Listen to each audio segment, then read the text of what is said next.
لئن كفرتم إن عذابي لشديد صدق اللہ العظیم۔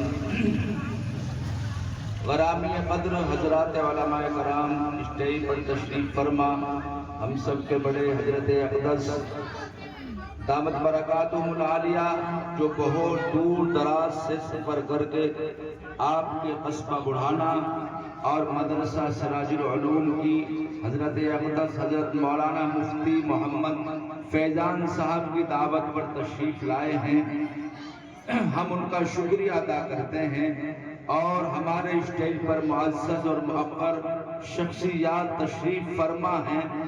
میں تو یہ درخواست کر رہا تھا مفتی فیضان صاحب سے کہ میں تو ایک مقامی آدمی ہوں، میزبان ہوں، قصبہ بڑھانے میں جہاں بھی کہیں جلسہ ہوتا ہے میں تو میزبانی کی حیثیت سے اور مقامی ہونے کی حیثیت سے حاضر ہوتا ہوں، لیکن ان کا حکم میں حاضر ہو گیا ہوں۔ دعا کیجئے اللہ تعالیٰ چند صحیح باتیں کہنے کی اور ہم تمام کو سن کر اس پر عمل کرنے کی توفیق عطا فرمائے۔ میرے بھائیوں، اللہ تبارک و تعالیٰ کی جہاں بہت ساری نعمتیں ہیں، وہی ایک بہت بہترین نعمت ایمان کی ہے اور بہت بہترین نعمت اسلام کی ہے اور مدارس کی ہے۔ اور میرے بھائیوں، میں اور آپ سمجھیں، میں چند باتیں صرف بڑھانا کے تعلق سے ہی کرنا چاہتا ہوں تاکہ ہمارے اکابرین کو معلوم ہو، حالانکہ ان کو معلوم رہتا ہے، ہمارے قصبہ بڑھانا کے لوگوں کو اس بات کا علم ہو کہ آپ کیا ہیں، آپ نے اپنے آپ کو سمجھا نہیں ہے۔ یہ وہ بڑھانا ہے جہاں پر بزرگان دین، اسلاف، علامہ الدہر، علامہ زمان، بہترین عالم دین، مفسر قرآن، محدث وقت، شیخ الحدیث اگر بڑھانا کی سرزمین پر آتے تھے تو اپنے جوتے یا چپل کو اتار کر اپنی بغل میں دبا لیا کرتے تھے، اور اگر کوئی ان سے معلوم کرتا تھا اور کہتا تھا کہ حضور والا یہ کیا معاملہ ہے، یہ کیا بات ہے، آپ اپنے جوتے چپل بڑھانا کی سرحد میں داخل ہونے سے پہلے کیوں اتار لیا کرتے ہیں؟ وہ فرمایا کرتے تھے یہ اللہ والوں کی بستی ہے، یہ علماء کی بستی ہے، یہ بزرگوں کی بستی ہے۔ یہاں پر دارالعلوم دیوبند سے پہلے ایک بہترین ادارہ ہوا کرتا تھا، ایک بڑا ادارہ ہوا کرتا تھا۔ بہت سے ہمارے علماء اس بات کو سمجھیں گے، اس چیز کا مطالعہ کہاں سے کیا ہوگا؟ میں آپ کو بتاتا چلوں، سراج الہند حضرت مولانا شاہ عبدالعزیز محدث دہلوی رحمت اللہ تعالی علیہ نے آپ کے قصبہ بڑھانا کے اندر سے فقہ کے علم کو حاصل کیا ہے۔ یہی وہ جگہ ہے جو میرے بھائیو حضرت سراج الہند رحمت اللہ علیہ کی شخصیت وہ شخصیت ہے کہ سب سے پہلے انگریزوں کے خلاف فتویٰ دینے والے وہی عالم دین ہے۔ وہ آپ کے بڑھانا کے اندر مدرسے کے اندر تعلیم حاصل کیا کرتے تھے۔ میرے بھائیوں، بڑھانا کے لوگوں سمجھو، بڑھانے کی تاریخ ایک عجیب تاریخ رہی ہے، بزرگوں کی بستی رہی ہے، اللہ والوں کی بستی رہی ہے۔ مجھے اور آپ کو اس کی اہمیت کا نہیں پتا، یہ اللہ کی نعمت ہم نہیں سمجھتے ہیں۔ میرے بھائیوں، سراج الہند رحمت اللہ علیہ نے یہی سے علم فقہ کو حاصل کیا۔ آپ کے استاذ میں جو ہوا کرتے تھے حضرت مولانا مفتی نور اللہ صاحب بڑھانوی آپ کے استاذ ہوا کرتے تھے۔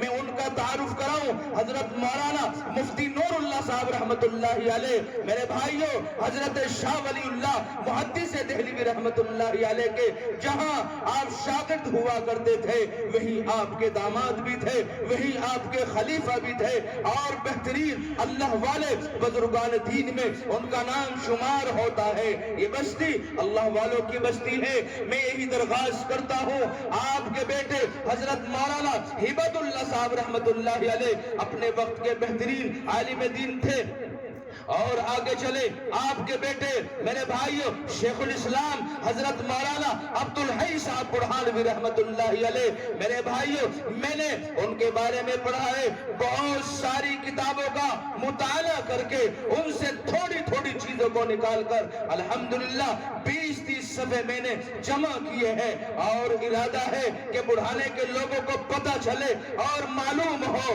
جانکاری ہو، نالج ہو کہ آپ کا بڑھانا کوئی چھوٹی موٹی جگہ نہیں تھی، کوئی عجیب سی جگہ نہیں تھی، یہ اللہ والوں کی بستی تھی۔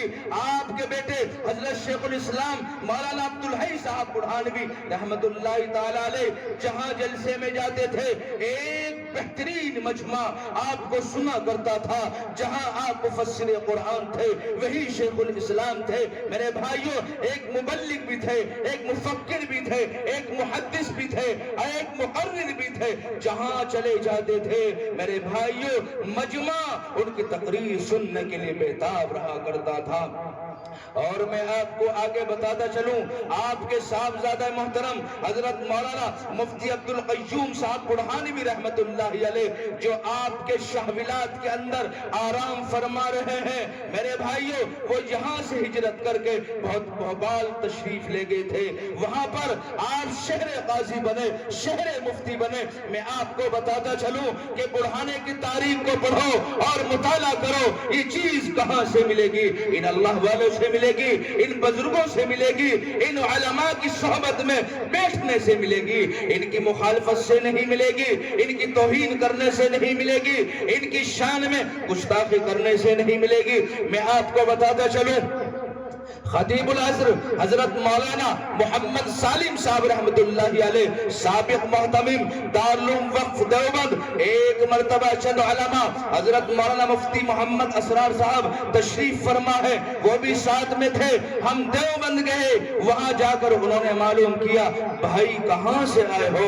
ہم نے عرض کیا حضرت والا بڑھانا سے آئے ہیں کہ وہ بڑھانا حضرت مولانا سالم صاحب رحمت اللہ علیہ نے فرمایا وہ بڑھانا اگر اس بڑھانے کا نام میری سند سے نکال دیا جائے تو میری سند ادھوری رہ جائے گی۔ ہم نے درخواست کی حضرت والا سے آپ تھوڑا سا ہمیں بتائیں، تھوڑا سا سمجھائیں، ہمارے ذہن کے اندر، ہماری نالج کے اندر، ہماری جانکاری کے اندر آپ یہ بات ڈالیں تاکہ ہمیں پتہ چلے بڑھانا کتنی اہم جگہ ہے، کتنی اعلیٰ شخصیات وہاں پر پیدا ہوئی ہیں۔ آپ نے فرمایا محدث کبیر حضرت مولانا خلیل احمد صاحب محدث سہارنپوری رحمت اللہ تعالیٰ علیہ کے واسطے سے میری سند، میرے بھائیوں محدث کبیر حضرت مولانا خلیل احمد صاحب محدث سہارنپوری رحمت اللہ علیہ کو ان کے فوپا نے میرے بھائیوں بھوپال کے اندر بھیجا تھا کہ جاؤ وہاں پر اپنے وقت کے بہترین مفتی ہیں، شہر قاضی ہیں، آپ وہاں پر جائیے۔ حضرت مولانا مفتی عبدالقیوم صاحب جو بڑھانا کے رہنے والے تھے، آپ ان کے پاس جاؤ اور علم حدیث پڑھو۔ آپ نے فرمایا حضرت مولانا خلیل احمد صاحب محدث سہارنپوری رحمت اللہ علیہ نے ان سے ابو داؤد شریف پڑھی، ترمذی پڑھی، ابن ماجہ اور بہت سی کتابوں کو پڑھا، اس لیے ان کے واسطے سے میری سند کے اندر بھی بڑھانا کا نام آتا ہے۔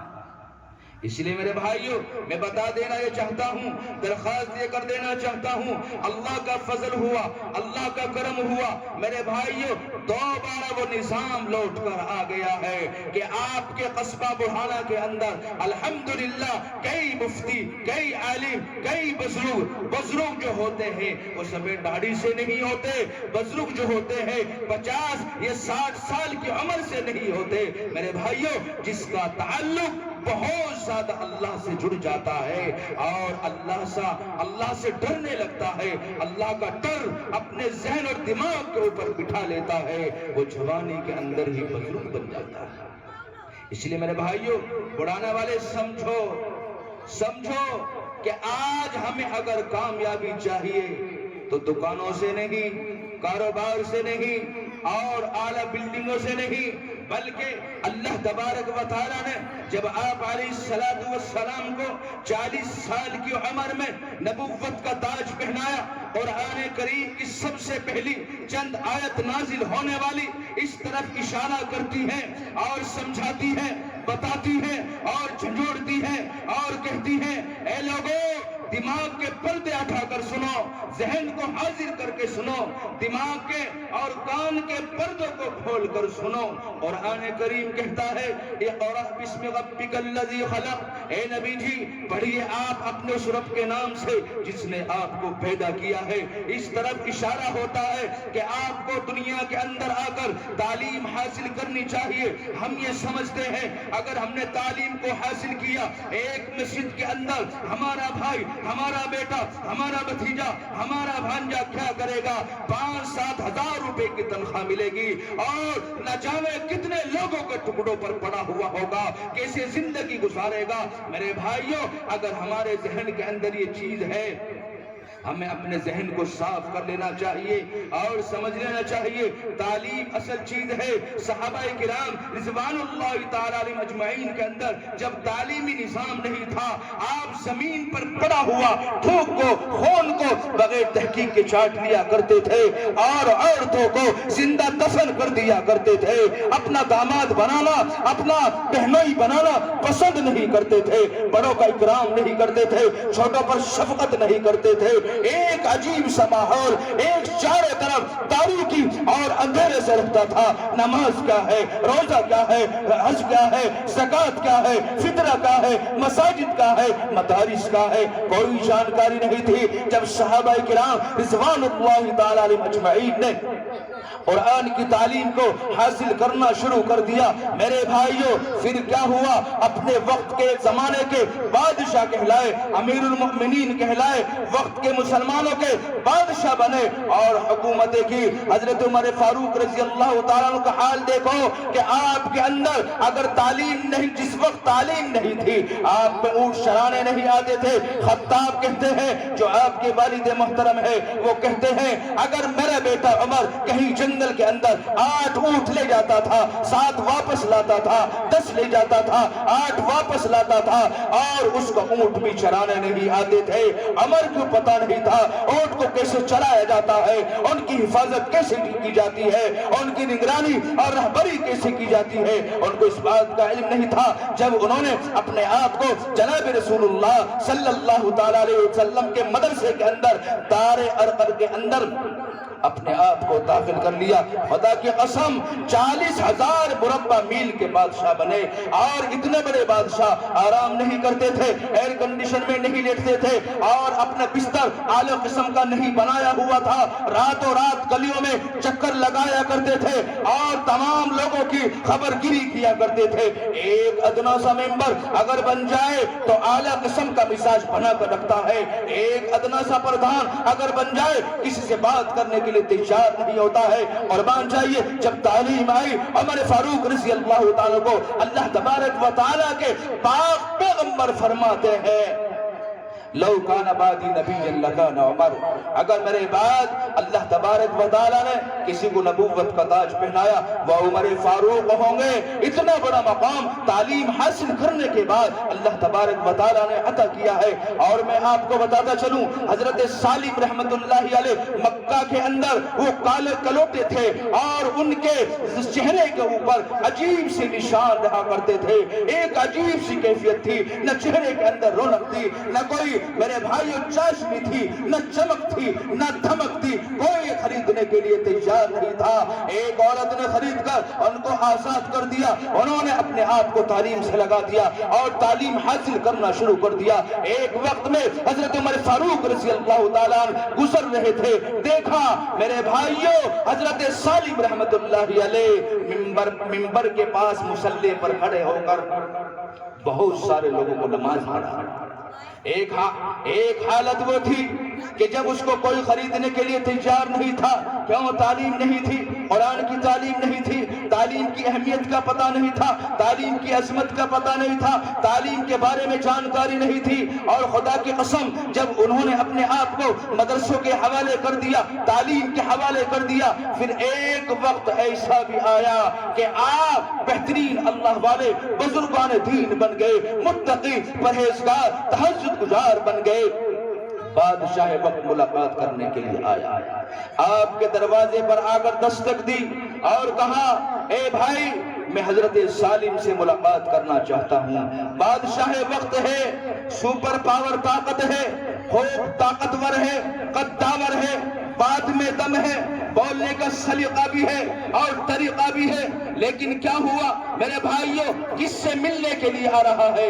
ان مدرسے والوں سے، ان قرآن والوں سے، ان اللہ والوں سے، ان بزرگوں سے ملنے کے لیے، جن کو ہم گری ہوئی نظر سے دیکھتے ہیں، جن کی ہم توہین کرنے کے لیے سب سے آگے رکھتے ہیں، جن کو ذلیل کرنے کا موقع تلاش کرتے ہیں۔ اگر مسجد میں آ جاتے ہیں، امام صاحب دلوں کا یہاں نہیں یہاں رکھنا چاہیے تھا، مولوی صاحب، مفتی فیضان صاحب، آپ نے مدرسے کے اندر جھاڑو نہیں لگوائی، آپ نے بچوں کا خیال نہیں کیا۔ خدا کی قسم، اگر میں آپ کو 15,000 روپے دے دوں اور جتنی نگرانی یہ مدرسے والے کرتے ہیں آپ کریں تو 10 دن آپ برداشت نہیں کر سکتے۔ اتنی کڑی نگرانی بچوں کی کرنی پڑتی ہے۔ رات کا وقت ہے، سوئے ہوئے ہیں، کوئی بچہ بھاگنے کی کوشش کر رہا ہے، اپنی نیند کو چھوڑ دیتے ہیں، اپنے آرام کو چھوڑ دیتے ہیں۔ کوئی بچہ ہے، باہر کا ہے، سر میں درد ہے، بخار ہے، بدن میں درد ہے، پیٹ میں درد ہے، ہاتھ میں درد ہے، پیر میں درد ہے، پریشان ہے، اپنی نیند کو چھوڑ کر اس بچے کی خدمت میں لگ جاتا ہے۔ یہ مدرسے والے اتنے قربانیاں دیتے ہیں، یہ قرآن کی تعلیم کرنے والے اتنے قربانیاں دیتے ہیں۔ آپ دنیا کی کتنی چاہے تعلیم دے لو، اگر قرآن کی تعلیم نہیں ہے تو انسانیت ذرہ برابر اس کے اندر نہیں آئی۔ حضرت سالم رحمت اللہ علیہ کے پاس آیا اور آ کر ان کے خادم سے ملاقات کی اور کہنے لگا، بھائی حضرت سالم رحمت اللہ علیہ سے ملاقات کرنا چاہتا ہوں۔ آپ کے غلام، آپ کے نوکر اندر تشریف لے گئے، آپ کے خادم اندر تشریف لے گئے۔ انہوں نے کہا، حضرت والا بادشاہ وقت ہے، بہترین آدمی ہے، آپ سے ملاقات کرنا چاہتا ہے، آپ سے ملنا چاہتا ہے، آپ کا دیدار کرنا چاہتا ہے۔ حضرت سالم رحمت اللہ علیہ نے فرمایا، اے میرے خادم، جاؤ بادشاہ کو یہ بات کہہ دو، میرے پاس فی الوقت بادشاہ سے ملنے کا وقت ہے۔ جب قرآن کی تعلیم کو حاصل کیا، اللہ نے کتنا اونچا مقام عطا فرمایا۔ آج دیکھو جو قرآن کی تعلیم کو حاصل کرتے ہیں، خدا کی قسم اللہ ان کو بہترین جوڑا پہناتا ہے، بہترین جوتا دیتا ہے، بہترین ٹوپی دیتا ہے، بہترین جاکٹ دیتا ہے اور اعلیٰ قسم کے کھانے دیتے ہیں۔ اگر ہمارے ذہن کے اندر یہ بات ہے میرے بھائیوں، اگر ہمارے ذہن کے اندر یہ بات ہے، ہم نے اپنے بچے کو حافظ بنایا، عالم بنایا، قاری بنایا، مفتی بنایا، 5-7 ہزار روپے کے اوپر پڑ جائے گا۔ یہ مت دیکھو، آپ مقابلہ کر کے دیکھو ان مدرسے والوں سے، ان اماموں سے، ان داڑھی اور ٹوپی والوں سے۔ اگر آپ 500 روپے میٹر کا کپڑا پہنتے ہیں، اللہ کے فضل سے یہ 1000 روپے میٹر کا کپڑا پہنتے ہیں۔ اگر آپ 5000 کے جوتے پہنتے ہیں تو 30,000 کی گھڑی ان کے ہاتھ میں بھی ہوتی ہے۔ یہ کہاں سے آتا ہے؟ یہ قرآن کی برکت سے آتا ہے، یہ علماء کی برکت سے آتا ہے، یہ تعلیم کا ایک نظام ہے، ایک ترتیب ہے۔ اس لیے روز محشر ہوگا، ہم سمجھیں ایک آدمی، ایک مرد، ایک عورت کے سر کے اوپر ہیرے جواہرات سے جڑا ہوا تھا۔ ہر آدمی کہے گا یہ کوئی نبی ہوں گے، کوئی رسول ہوں گے، کوئی صحابہ ہوں گے۔ غیب سے آواز آئے گی، نہ یہ نبی ہیں، نہ رسول ہیں، نہ صحابہ ہیں، نہ تابعین ہیں، نہ تبع تابعین ہیں، نہ علماء ائمہ مجتہدین ہیں، بلکہ اے لوگوں، یہ وہ لوگ ہیں جنہوں نے اپنے بچوں کو دنیا کے اندر حافظ قرآن بنایا۔ آج اللہ نے قرآن کی برکت سے ان کے سروں کے اوپر اتنے شاندار تاج عطا کیا۔ اس لیے بڑھانا کے لوگوں، میرے بھائیوں سنو، وہی نظام، وہی ترتیب اللہ کرے لوٹ کر آ جائے۔ وہ حافظان محلہ، وہ مولویان محلہ، سراج الہند حضرت مولانا شاہ عبدالعزیز محدث دہلوی جیسے شاگرد یہاں سے پیدا ہوں، حکیم الامت حضرت مولانا اشرف علی صاحب تھانوی رحمت اللہ علیہ سے مجدد یہاں سے پیدا ہوں، حجت الاسلام حضرت مولانا محمد قاسم صاحب نانوتوی رحمت اللہ علیہ جیسے یہاں سے پیدا ہوں۔ بس شرط یہ ہے، درخواست یہ ہے، ادباً گزارش یہ ہے کہ ان علماء کا ساتھ دو، ان کو چلنے دو، انہیں موقع دو کام کرنے کا، ان کا تعاون کرو۔ اگر پیسے کی ضرورت ہے پیسے سے تعاون کرو، وقت کی ضرورت ہے وقت سے تعاون کرو۔